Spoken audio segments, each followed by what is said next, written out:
इयत्ता 8वी, विषय नागरिक शास्त्र, धडा पहिला, संसदीय शासन पद्धतीची ओळख. प्रस्तावना. मुलांनो, भारताला 15 ऑगस्ट 1947 रोजी स्वातंत्र्य मिळाले.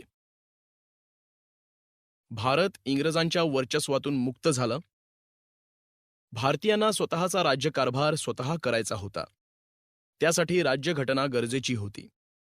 ही राज्यघटना लिहिण्यासाठी घटना समितीची आवश्यकता होती. म्हणून नोव्हेंबर 1946 मध्ये घटना समिती अस्तित्वात आली. या समितीने राज्यघटना तयार केली. त्या राज्यघटनेनुसार भारताचा राज्यकारभार 26 जानेवारी 1950 पासून सुरू झाला. भारताच्या या राज्यघटनेत किंवा संविधानात कशा प्रकारची शासन यंत्रणा अथवा शासन पद्धती नमूद केली आहे त्याचा अभ्यास आपण या पाठात करणार आहोत. मुलांनो, राज्यघटनेबद्दल तुमच्या मनात अनेक प्रश्न निर्माण होत असतील. त्यातील काही प्रश्न पुढील प्रकारचे असू शकतील. त्यांची उत्तरे आपण या पाठातून मिळवणार आहोत. प्रश्न 1. संसदीय शासन पद्धती म्हणजे काय? उत्तर आहे, संसदीय शासन पद्धती ही राज्यकारभाराची एक पद्धत आहे. देशातील केंद्रीय शासन यंत्रणेच्या कायदे मंडळाला संसद असं म्हटलं जातं. राष्ट्रपती, लोकसभा आणि राज्यसभा मिळून संसद तयार होते. संसदेला इंग्रजीत पार्लमेंट असं म्हणतात. संसदेने चालविलेली शासन पद्धती म्हणजे संसदीय शासन पद्धती होय. प्रश्न 2. भारताचे प्रधानमंत्री आहेत, पण अमेरिकेचे प्रधानमंत्री का नाहीत? उत्तर आहे, भारताने संसदीय शासन पद्धतीचा स्वीकार केला आहे, तर अमेरिकेने अध्यक्षीय शासन पद्धतीचा स्वीकार केलाय. भारताचा प्रधानमंत्री हा बहुमताने निवडून आलेल्या पक्षाचा नेता आणि मंत्रिमंडळाचा प्रमुख असतो, तर अमेरिकेचा प्रमुख थेट जनतेकडून निवडला जातो. प्रश्न 3. संसदीय शासन पद्धती आणि अध्यक्षीय शासन पद्धती यात काय फरक आहे? संसदीय शासन पद्धती, अध्यक्षीय शासन पद्धती. संसदीय शासन पद्धतीत राष्ट्रपती हा देशाचा नामधारी प्रमुख असतो. अध्यक्षीय शासन पद्धतीत राष्ट्राध्यक्ष हा कार्यकारी प्रमुख असतो. संसदीय शासन पद्धतीत प्रधानमंत्री आणि मंत्रिमंडळ यांच्या हाती सूत्रे असतात. अध्यक्षीय शासन पद्धतीत अध्यक्षाच्या हाती सर्व सूत्रे असतात. संसदीय शासन पद्धतीत संसदेत निवडून आलेल्या बहुमतातील पक्षाचा नेता प्रधानमंत्री होतो व तो आपल्या सहकाऱ्यांमधून मंत्रिमंडळ बनवतो. अध्यक्षीय शासन पद्धतीत राष्ट्राध्यक्षाची निवड प्रत्यक्षपणे लोकांकडून होते.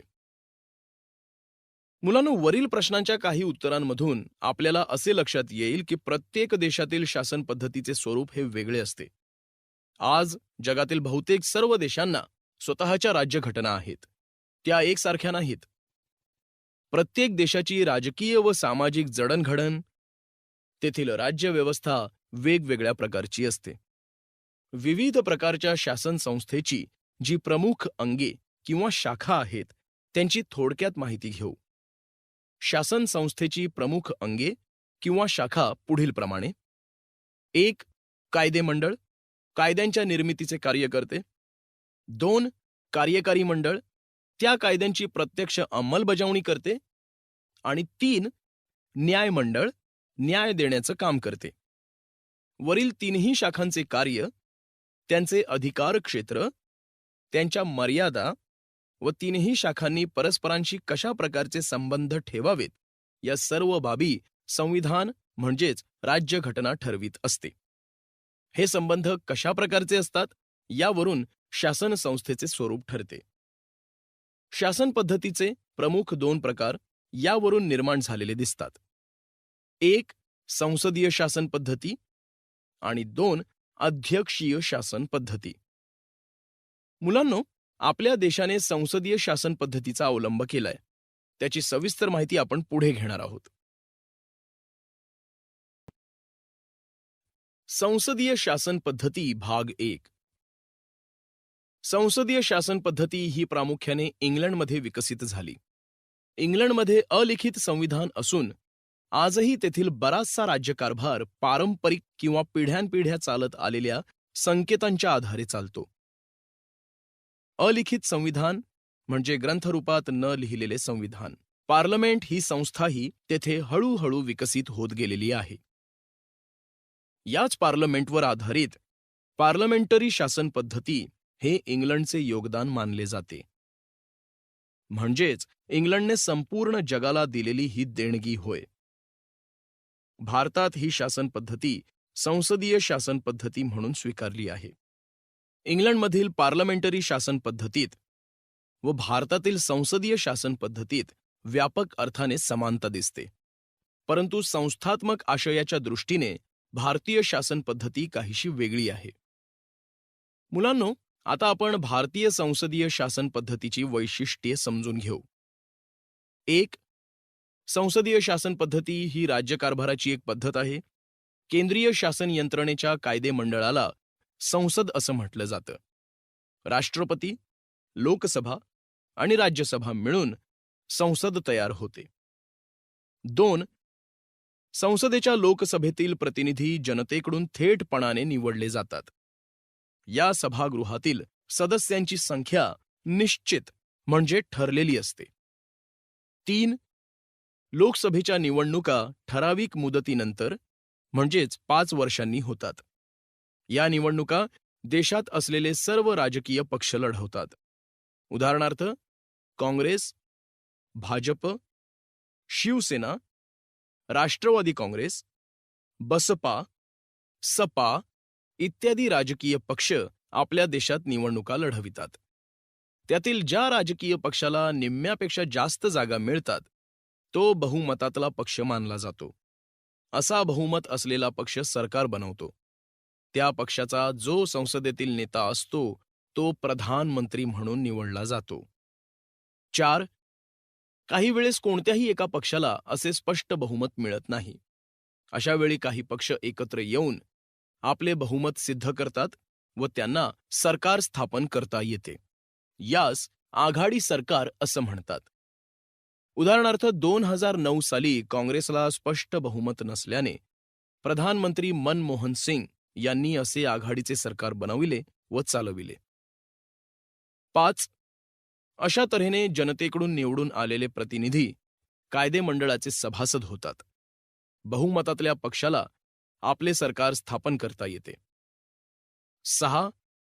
या बहुमतातल्या पक्षाचा नेता प्रधानमंत्री होतो व तो आपल्या काही सहकार्यांची मंत्रीपदासाठी निवड करतो.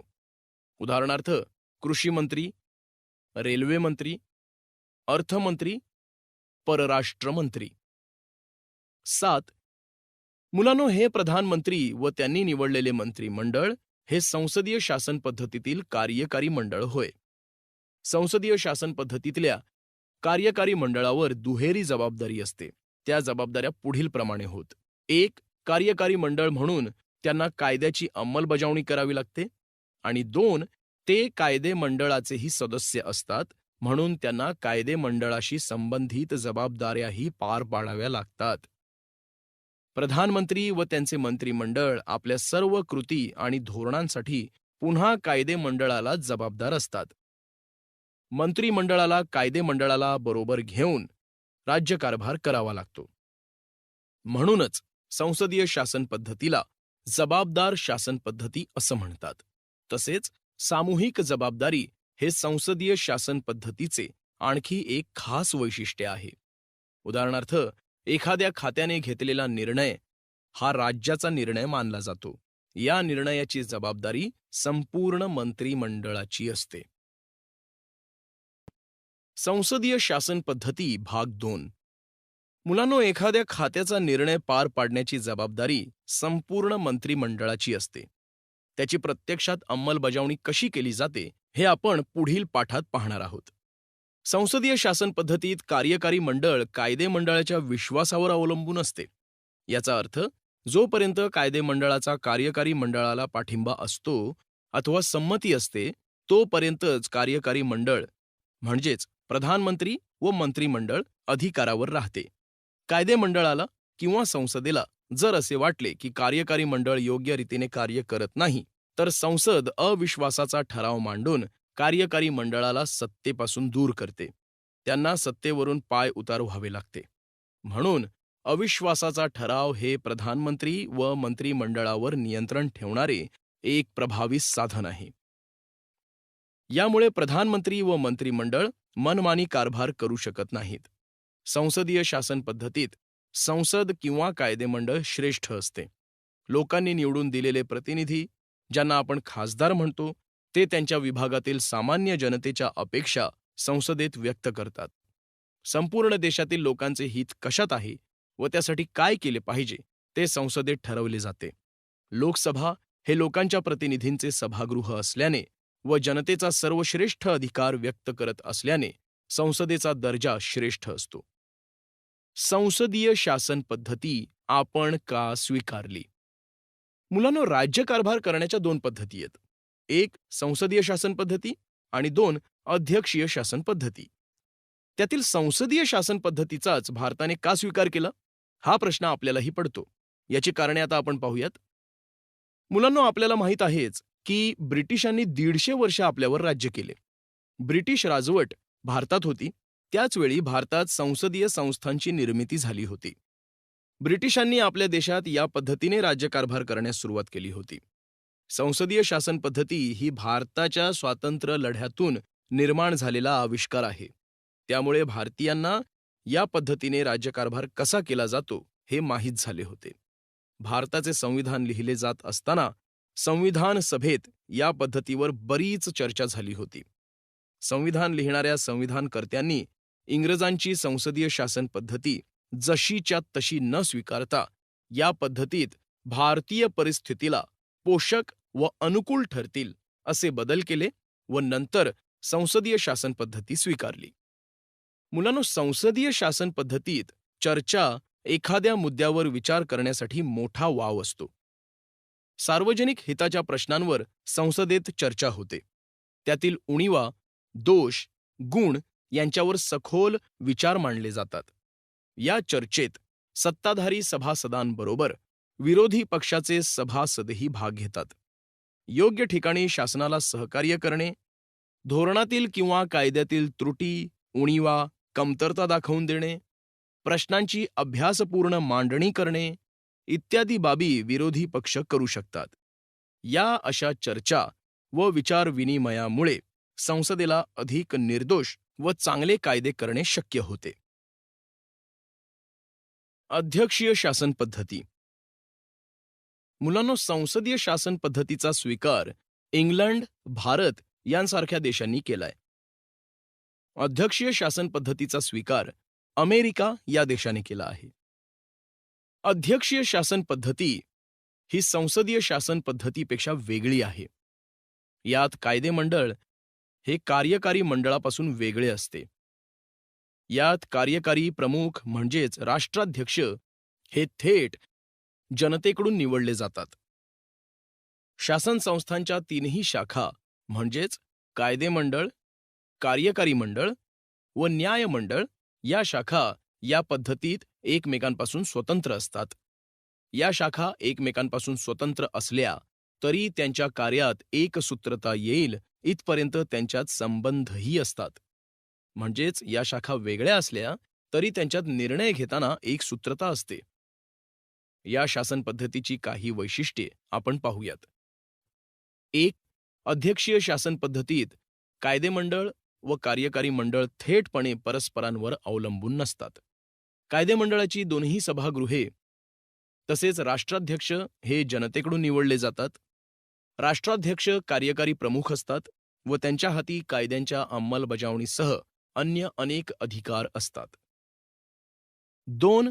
अध्यक्षीय शासन पद्धतीतही अशा प्रकारची रचना असली तरी कायदेमंडळ व कार्यकारी मंडळ परस्परांवर नियंत्रण ठेवते. परस्परांवरील नियंत्रणामुळे जबाबदार पद्धतीने राज्यकारभार होऊ शकतो.